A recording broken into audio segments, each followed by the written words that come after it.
So I literally was at Google for 13 years, and I was in a new role managing a team, and things weren't really going well for me. In fact, my whole life, probably like a lot of your listeners, I was really good at doing things. I was a master achiever. I just left scratching my head and saying, what is going on? I don't get it. And one day my manager sat me down and just said, hey, Rachel, I don't know if this job is a fit for you. You might want to consider doing something else. And to me, that was my wake-up moment. And the subtext of my book is harnessing the life-changing power of giving yourself a break. From the city of Peaky Blinders, Birmingham, England, I would like to introduce you to Paddy Dhanda. As the world becomes more automated and the robots take over, it's imperative that we build the right human skills for the future. So pull up a chair, grab a samosa or two, and make yourself very uncomfortable. Hey Rachel, welcome to the show, and I'd love to know which superpower you'd like to bring to this particular episode. Hi, Patty. I am going to talk about the power of pause, the secret power of pause. Oh, pause as in quiet and not doing anything. Well, I call a pause an intentional shift in behavior. So that superpower means, and it is a superpower because a lot of people do not know how to use it or know where to start, actually. And I think it's much needed in the crazy world we live in at the moment. There's just so much going on. I wake up every morning and I just look at all my Post-it notes, the things I've got to get done. And so I am really excited to know more about this topic. But Rachel, you have a really interesting background because you had an amazing career at Google and a bunch of other cool places before that. So for the listeners, it would be great to hear a little bit about your journey and how you ended up working at Google. Yeah. So for me, I've always been in the technology space. I worked in New York City. My first job was at France Telecom. I started in telecom right when the internet was coming out. So from there, I started to work at a few startups. I joined DoubleClick, which was acquired by Google in 2008. And then I moved out west to San Francisco for a new role as a solutions consultant at the time with Google. So I literally was at Google for 13 years. And at DoubleClick, I was there for 9. So I was there a total of, what is that? 20 something years, which is unheard of in our day and age for careers. So I ended up there through acquisition and I almost left because I burned out. And that's my story of pausing. But I stuck with it and I learned the power of pause and I stayed another 10 years. Wow. So for anyone that's interested to know more about Google and just the culture of that amazing organization, could you give us a sense of what it was like working there? And also, my other big question I have for you today is, how many different dishes did they have on a typical day in the canteen? Because I've heard Google has the best food for its employees. That's a lot of details there. I'm happy to share. And I'll speak from the point when I was there. So, I was there, I left about 2 years ago in 2022. So for me, it was a privilege and an honor to work at Google. It's ranked the top 1, 2, or 3 of the world as a company to work for. The years I was there, I was number 1 consistently. And it is a special place. It really is. And I was in the headquarters. I was in Mountain View. I also worked mostly out of the San Francisco office, but I could take the bus down and go any day I wanted. And there'd be a plethora of cafes, literally like 20 to 30 different cafes I could eat from. So I got to choose and I'd ride the Google bikes around and it was wild. It was more than I could have ever hoped for in a dream role. And yeah, I think though, like any company, what it comes down to is the manager. If you work on a team or have a manager who gets you and cares, then I think that makes the world of difference. Because I know a lot of people at Google who didn't have a great experience, and I know a lot of people who did. And I really do think it comes down to, like everyone says, it comes down to your team and your manager and how you show up. And I would say the same. That's what I thought. And then cafe-wise, well, at San Francisco, we had just the one cafe in the building usually. And yeah, how good does it get to have food every day? And I have to say, they were great. They had full professional chefs that would be managing the kitchens, managing the food, and generally pretty healthy. Not always, but they tried their best. And it was always something to look forward to. And I was very lucky that I could eat every day on a meal plan that was pretty much part of my whole experience, not extra. And what would you say is the secret sauce, going on the food analogy, for Google to be so successful? From the outside in, we always think about like everyone's super smart, really innovative, and always working on really cutting edge stuff. Like, what would you boil it down to? You mentioned leadership there. What style of leadership really helped people to excel? Yeah, I think a couple things. And there was a lot of chicken. I remember eating lots of different chicken dishes. So they definitely specialized, at least in the cafe I ate at, chicken various ways. I think from the get-go and part of the Google mission statement is to organize the world's information. And they also had pretty much a mission for the respect the user and so on. And I think that carried through the entire organization from the top down. And also, it was very decentralized. So it was a lot of cross-pollination. A lot of people had multiple reports, like not directly reporting to them, but across the organization. And I worked in sales. So I worked on the client side for a product called Authorized Buyers. And it was a pretty standard sales organization. And our leadership was strong from that standpoint. We definitely had every year a survey that came out, customer satisfaction in terms of us, the people at the company, and we got to report on it. So if it wasn't going well, we would repair it, we would mend it, or we would change it based on those surveys. So they took them very seriously from the leadership level. And I think that really meant a lot as someone, and for those who worked there, because you knew your voice was heard. If things weren't going great, you could have a say and things would change as a result. Hopefully, maybe not everything would, but they would prioritize accordingly. And every department was allowed to figure out what there was to shift and go from there. So kudos to Google for figuring that out. I haven't been there in a couple of years, so I don't know how it works now. My guess is it's something similar, but I think that went a long way and really helped for retention as well as employee satisfaction, and why it was the number one place to work. Oh, brilliant. And talking about your superpower, pausing. Yeah. Why is this concept so important for today's leaders? Because I rarely hear anyone in a work context say, slow down. Yeah.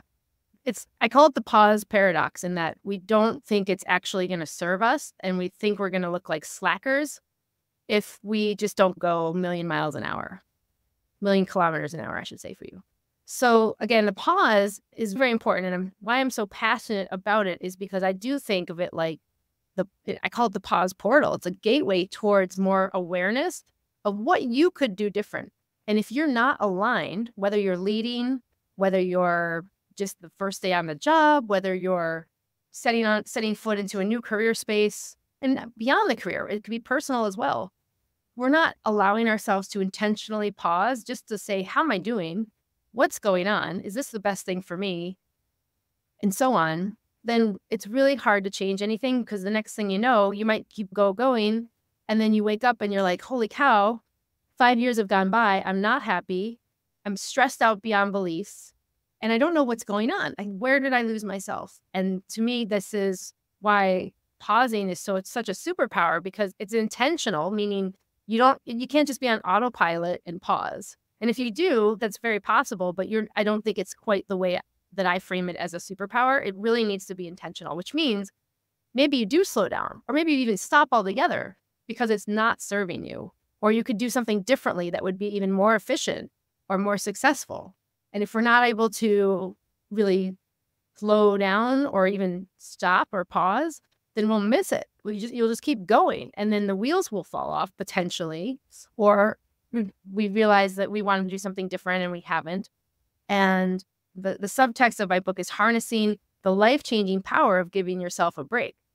Because if you give yourself a break, meaning if I give myself a chance to check in, that's really all it is. Because a pause can be a vacation, but it can also be a breath. It can be a conscious belly breath, right? Like inhaling through your nose. You can do this one with me if you want. Exhale through your mouth. Like right there, I feel a difference. So the key is pausing really matters, I think, in service to your doing and all the doing that we each of us are capable and possible for and do. We're just so much more successful if we can blend in that pause in service to the doing. And a lot of people that I talk to who are authors or who have come up with some really insightful thoughts around different concepts, there's usually a story behind that. And I'd love to know what inspired you to really look into this as a concept. I didn't just figure this out by accident. So what happened was I mentioned I was working at Google. I was in Google about 2 years already, and I was in a new role managing a team in client services, and things weren't really going well for me. In fact, my whole life, probably like a lot of your listeners, I was really good at doing things. I was a master achiever. I had an MBA. I worked in New York. I had bought a place in San Francisco. I was a national rowing champion. I did all these awesome things. So for me to not have something go well was alarming. And I couldn't figure out for the life of me why I was getting this feedback from my manager who was saying things like, I wasn't a good communicator. I didn't have executive presence. I wasn't able to execute on deliverables this new team I was managing was helping to create. And so for the life of me, I couldn't figure out what was going on. And so I spun my wheels. I literally just showed up the next day, trying harder, working longer, doing more. And I get the same feedback. 2 p.m. rolls around and I got some random feedback about a meeting. Potentially, I didn't necessarily say something that would have gone over well. And so I just left scratching my head and saying, what is going on? I don't get it. And one day my manager sat me down and just said, hey, Rachel, I don't know if this job is a fit for you. You might want to consider doing something else. And to me, that was my wake up moment, the crucible moment, I like to say, of being pretty surprised, taken aback, because whatever I was doing, even though I was trying so hard, I wasn't cutting it. I wasn't performing in a way that I was expected to. And it wasn't for a lack of trying. I really just felt like a failure. So I went home that night. I kind of used the weekend to figure out what to do. I talked to some friends. I did go back on Monday and I asked for an unpaid break, 3-month unpaid break, which was at the time a total possibility, which had to be approved by the powers that be. And because I'd been at DoubleClick, because I'd been at Google, I did get it approved. I negotiated with my manager that I wasn't going to go back to that role, but I was going to go and help find the replacement and then come back in 3 months. And I didn't know if I was going to really come back. I didn't know what was going to happen. That's the whole power of the pause, is it's the unknown. You just don't know what the other side is. It's the white space. However, you can go in it knowing, okay, let me check out what's happening here, because clearly I'm not on a path that's doing really well. So that's how I learned the power of pause. I did go back to Google. I started studying things like mindfulness. I rented a friend's cabin up near Lake Tahoe, which was a wonderful place, got into nature. I just really took time to understand what was going on for me. And I realized I wasn't a failure.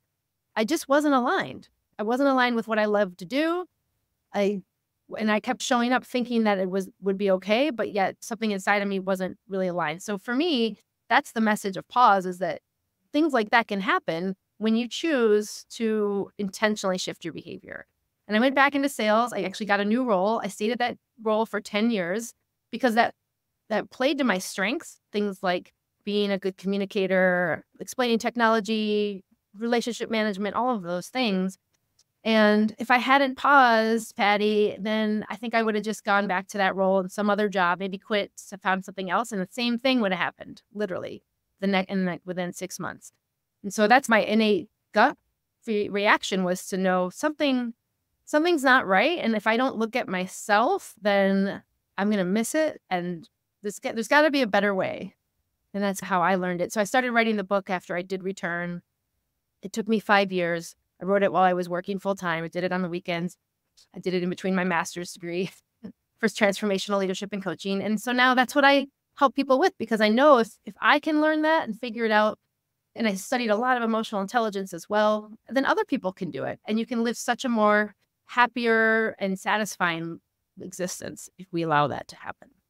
It's difficult at times even to take annual leave. Like I had this year, I was struggling by the end of the year to use up all my leave because just never a good time because you're always thinking about the work. And if I take leave now, then this other thing's not going to get delivered or that other thing's not going to get delivered. So total credit to you for actually just taking that stance and saying, I'm going to actually just stop for a while and take that pause, because talking about your background, you're a high achiever, you're really sort of determined to get stuff done. And then just to stop for a while must be a really tough thing to do. That's why it's a skill. It really is a superpower. And I'm not joking when I say that, because a lot of people don't know how to pause. So we just keep going. Like you said, there's never a perfect time. You said it so well. Life is always in session. You're never going to have time to pause unless you intentionally create that time to take the breath, or to take your Saturday and not plug in, to take your vacation days. Because actually, I don't know about the UK, but in the US, I think the stat I remember was half the people don't use up their holiday.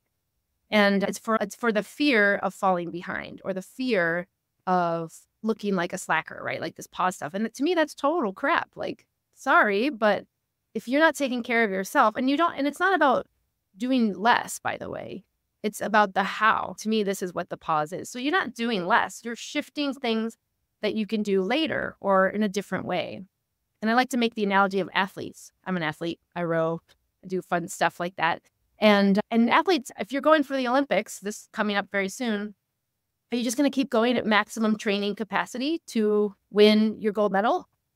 You can't. Like, your body physically and physiologically will break down. And it's the same thing with everything else that we do. We just aren't thinking about it like that too much. And we need our peaks and troughs. We need our rest. We need our recovery. We need our training that's maximizing. We need to level out. And when we think of it like that, it makes so much more sense. You're like, oh, I need my Saturday. I need the holiday. And then you come back, you're refreshed, you're renewed, you're recharged. And I think, to me, it's not about those big breaks. I was very fortunate to take a 3-month leave. In fact, only, I think 12% of companies offer any type of paid leave or unpaid leave, and 4% offer paid leave, which is rare. It's not an option for most folks. But let's say you're laid off. You come into a forced pause. That's what I call a forced pause. Or you're in a position, you're in a predicament where you're with 2 kids and you got to win the breadwinner and you got to make the money. And that's okay. So the key is, how do I integrate this into a daily being way so I can know every day I've got a routine that will help me wind down or wind up or take a pause in the middle, whatever it might be. And to me, that's the essence. That's the true nature of the superpower, because it's the integration of the being and the doing, and that's the skill. It's not easy, but if I can learn it, trust me, we could all learn it. And if someone's sat at home now and they're a tech professional thinking, well, what are the telltale signs that I need a pause? Are there some obvious things that they could think about? There are. Yeah, I have a list, a checklist, these 5 signs you need a pause. And this is in the book Pause. There's some of them might seem obvious, but the first one is, these all happen to me. So as I say these, maybe you can do a little mental tally. Okay, how many are right now happening to you? I'd love to hear this, Patty, and for all of you listening. So the first one is, you used to love your job and now you loathe it. Now it's not so exciting. You're not interested anymore. Second one is, your boss tells you it's not working out, as mine did. It might be something not as obvious as what my conversation was. It could be maybe some feedback you're getting, and you're just like learning this isn't working out for you, and the manager is letting you know. The third sign is, you need a technology intervention. So what that means is, you're tethered to your devices. You're on your phone all the time. You're scrolling day and night. You're looking at your phone first thing when you wake up, right? Like, that to me is a sign. And then the fourth sign is, there's a challenge in your future or right now, meaning it might be a health challenge. It might be a career challenge. It might be a family challenge. There's just something that feels like it's weighing on you and you need to move that. And then the opposite is the fifth and last sign, which is an opportunity happens. So opportunity might be a passion project you've always wanted to do or start. I've got a ukulele sitting on my counter because I'm dying to get back into doing that every day for 10 minutes, but I haven't started yet. So to me, that's a way I could just pause. I could do that in the day and learn an instrument. So those are the 5 signs. And I don't know if you have any tally there, but usually if you have 1 or more, 2, cool. I right now have 2 as well. It's a time for a pause. And it doesn't mean you take a year off or anything like that. In the book, I have various ways of talking about types of pauses. a digital device pause is a great one.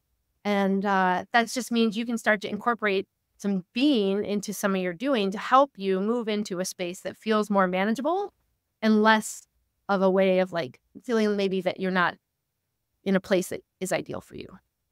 And you mentioned that there are ways in which you can incorporate this into your daily life, into your daily routine without taking those 3 months or 6 months off. Could you share some of those for us right now? Yeah. Yeah, absolutely. So I have what I call a daily pause. Daily pauses are a lovely way for anyone to get started. So these are things that don't take any time, money, or resources. They're just literally intention. So you have to carve out when and how you'd like to do it. But we did one already. We did the belly breath pause. Okay. So that's a pause. It doesn't take any time. We do it for 5 seconds and it completes. There's one that is I love this one. So it's the palm pause. So if you look at your hand, put it maybe about 6 inches away from your face. Maybe that's like, I don't know, 20 centimeters or something. And look at your palm. Just notice it, maybe the color, the texture, the fleshy parts, the lines, different tones. Okay. And then even take a breath and blow into the center of your palm with an exhale like this. You feel the breath on your palm. Put your hand down. Okay, so does that feel different at all? Did you notice anything? Yeah, I don't think I've ever analyzed my hand so much. That was just for a few seconds. Yeah, so what we did right there, a couple things, and this is so fascinating. I do a lot of things with science, neuroscience, and psychology, is we're looking at the sensory perception. So what hear, taste, smell, touch. And so we're bringing our brain out of the to-do mode and we're into sensory perception. So all of a sudden we're in a different parts of our brain are firing and wiring. And that breeze on our palm signals we're safe. It's nice and relaxing, you're exhaling. So you're calming your own parasympathetic nervous system down. That took 5 seconds, maybe 10, right? Maybe. Easily free. And you don't need to do it with anybody else. And so that's something that you could do. Body scan is another one. You can name a feeling, whether it's out loud or to yourself. I'm feeling joy right now talking to you. I'm feeling sad because it's going to end probably pretty soon and I got to go back to my day. So feelings are a great pause powered too. We could do a whole nother podcast on emotions, but it allows us to drop into our body and get us out of our heads and we become instantly present. And so that's a pause.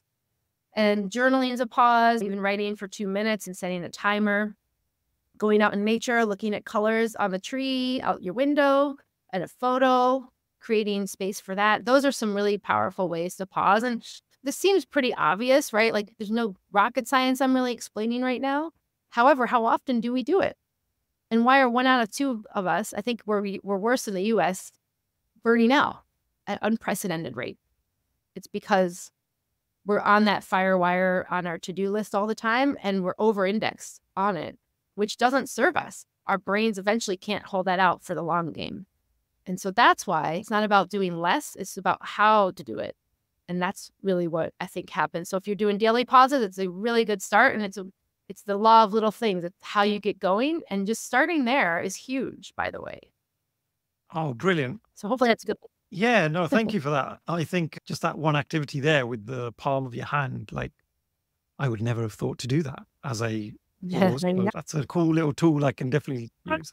Our brains are 93% unconscious every day, all the time, right? And so if we only have 7% of our brain that can be consciously programmed, meaning I'm going to look at my palm for 5 seconds and blow on the center of it, that's a conscious choice that I can make. But if I'm not doing that because I'm too busy or, oh, I did it yesterday, I'm good now, then we're choosing not to show up in that way, which you're not practicing. You're not going to build any habits that way. And that's the thing. It takes 30 days for any new habit to. And talking of building habits, so how does one start to build this habit? Obviously, we could say every day I'm going to do this thing and be really strict about it. But I guess, how do you build that motivation? How do you ensure that you stay committed to this goal of pausing? Yeah, I think about it, and I actually have a name for this too. It's called the pause plan. Like, what's your pause plan? And we start with one thing. I mentioned the law of little things already, but it's really big change doesn't happen with big moves and swoops of monumental shifts. It's little things, literally, like saying, let me pick up Rachel's book, read about this pause thing. Like, I don't know what she's talking about. Or it's making the intention of saying, I'm going to try this. I do think this would serve me because I'm feeling like I'm a little stressed all the time. And I don't want to be like that around my kids. Or I don't want to show up in ways where I'm distracted and not really present for someone who's really trying to be there with me and I'm not showing up. And so I think about your why. Like, why does it matter for you in your particular instance? And we're all different. So for what matters to me will be different for you, who will be different for someone else, right? So think about your why. Why is it important for you to have a digital device pause? Well, I feel like I'm really sucked into scrolling right now. And I know I can do things more useful with my time than 30 minutes looking at dogs like me. And so my why is I know this, I know I can do things differently that will feel more nourishing for myself in this case. And so the pause plan can say, what is the one thing you want to shift? And like, maybe it's an area of life, like technology. And then what's the one thing you're going to do? So I'm going to limit my screen time and I put a timer on my phone for 10 minutes. So it reminds me to close any app if I'm on it for more than 10 minutes. Fortunately, our devices have a lot of built-in checks right now for how to show up and do things differently. So I'd say, think about your why. Who matters in your life and why is it important for you? Because it's going to be different for each of us. And that's why I like to say pausing is unique for each of us. It's about what works for you. It's not a one size fits all. And I think of it like an umbrella of different things you could do. I put a whole bunch of those daily pauses out there for us to look at, right? You've got those 5 signs. You could think about what is it that is mattering for you a lot right now and try something. And it's always an experiment. It's not something set in stone. Think of it like you're just trying something out. You're trying to see if it will work. And there's no right or wrong. There's no way to fail other than to not try it and see what happens. And you might be surprised what you learn. And that's why the pausing is so important, because you'll come back and be like, wow, like I just had this huge aha. I had no idea this was even something on my radar. And now I'm going to take a cooking class or whatever it is. And talking about results, so having done this for a number of years, because you mentioned, I think the book came out a few years ago, 2017, around that time. What are some of the transformations that you've seen over that time? I work as an executive coach. So I work with a lot of leaders, technical leaders, biotech, women, data scientists, individuals who, for whatever reason, feel stuck. And usually it's because they're just not really clear on what to do next or how to show up in different ways. So to me, a pause is that portal into transformation. So pausing might be like, you know what, I need some support. I'm going to sign up for some coaching with me in this case. I'm going to read a book that's on what I could do differently. And yeah, it can be really what works for you. That's the beauty of the pause. But I think in general, a transformation happens when we step into who we couldn't have imagined we become. That's my definition of transformation. And that can happen. But if we're just doing the same thing, chances are we going to transform? No, because we usually have to get out of our comfort zone in some shape or form.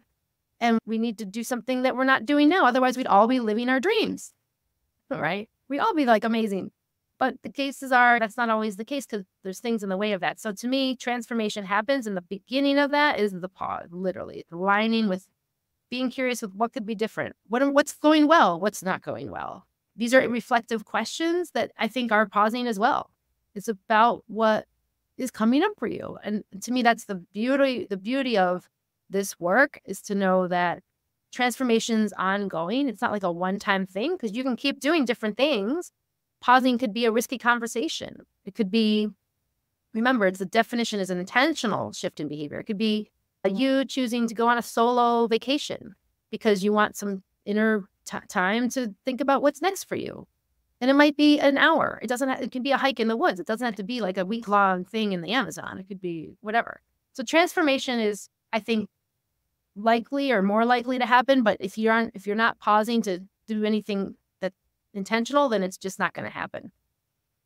Got it. Yeah, I think for me, taking that time out and just focusing on something away from all the other daily distractions is my kind of perfect idea of a pause, because I know if I take a few minutes here or there, I'm just going to end up getting sucked back into whatever it was that I shouldn't be doing. So I think sometimes a clean break is good if you can do that. But with having children, family, that is sometimes quite difficult to do, isn't it? Any tips for anyone who is looking to take this to that level of going, I'm Yeah. just going to go big on this? Yeah. So I'd say I can't emphasize it enough because I think I've been doing it a lot is the law of little things. So start small. It could be journaling. So are you a journaler? Do you enjoy or do any journaling yourself, I Penny? should do, but I don't. Yeah, that's something I don't. And that's what most of us say. Like me too. I have paused the journal. It's here behind me. It came out in 2022. It's a journal.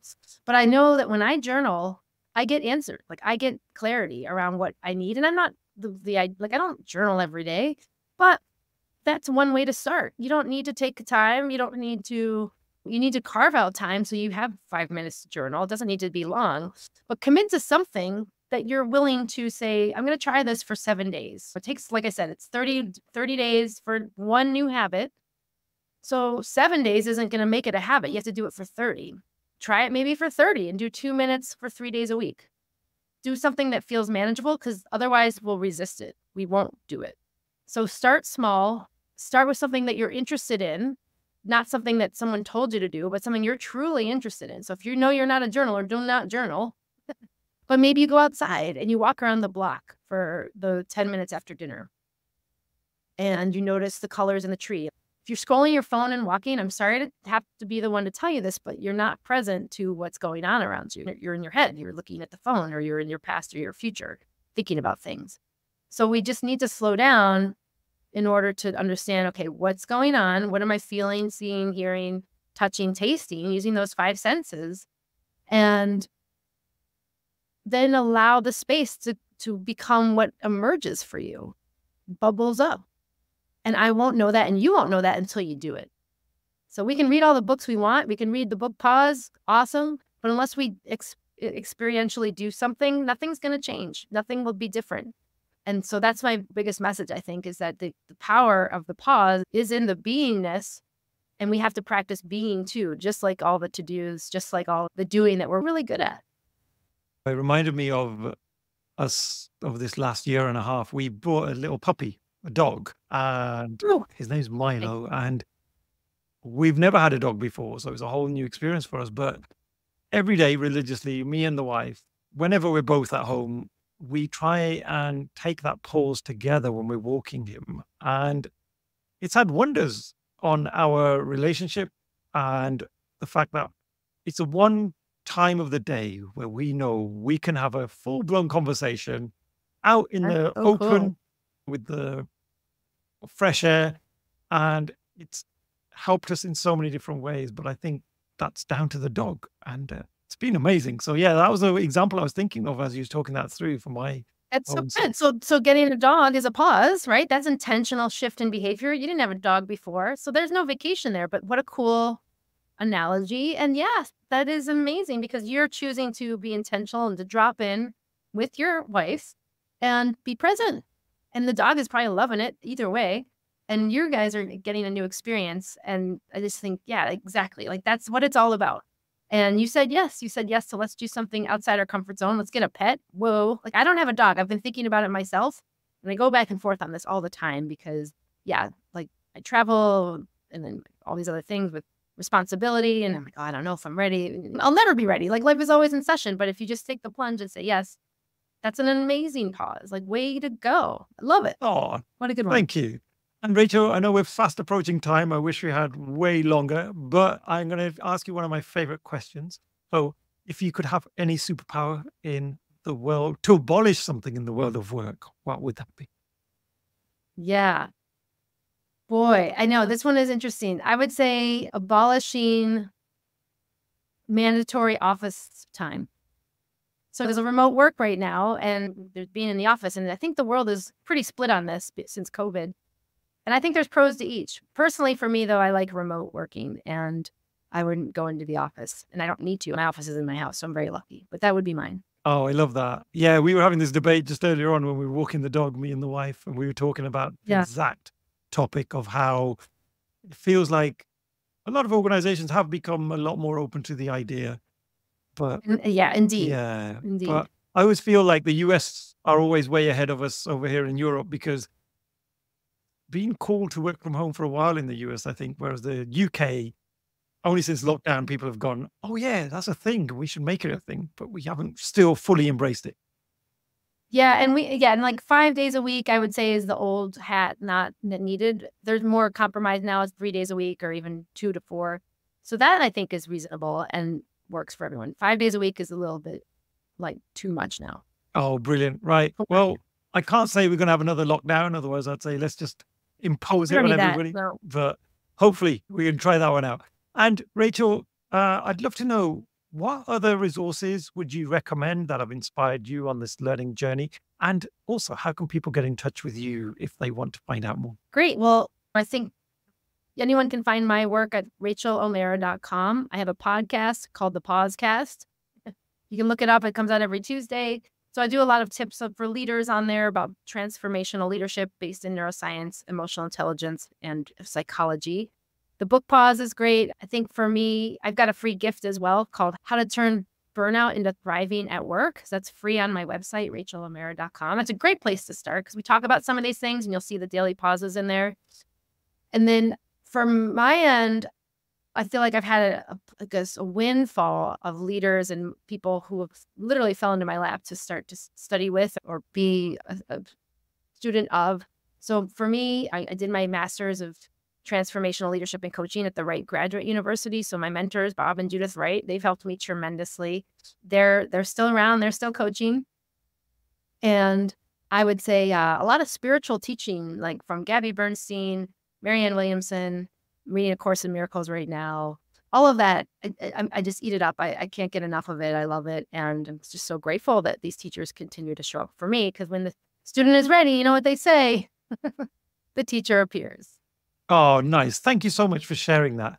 And Rachel, it's been such a pleasure getting to know you over these last 40 minutes or so. And I feel like I'm much wiser since I started this conversation. And you've helped me connect quite a few dots for myself as well. So I hope we've done that for other people out there too. So thank you so much. Good. Thank you so much as well. It's been a pleasure. It's the end of another episode. Thank you so much for listening. Please do connect with me via LinkedIn and drop me a message and let me know your favorite takeaways from the episode.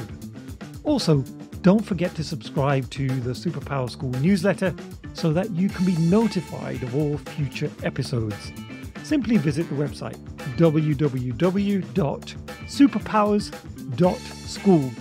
Thank you once again.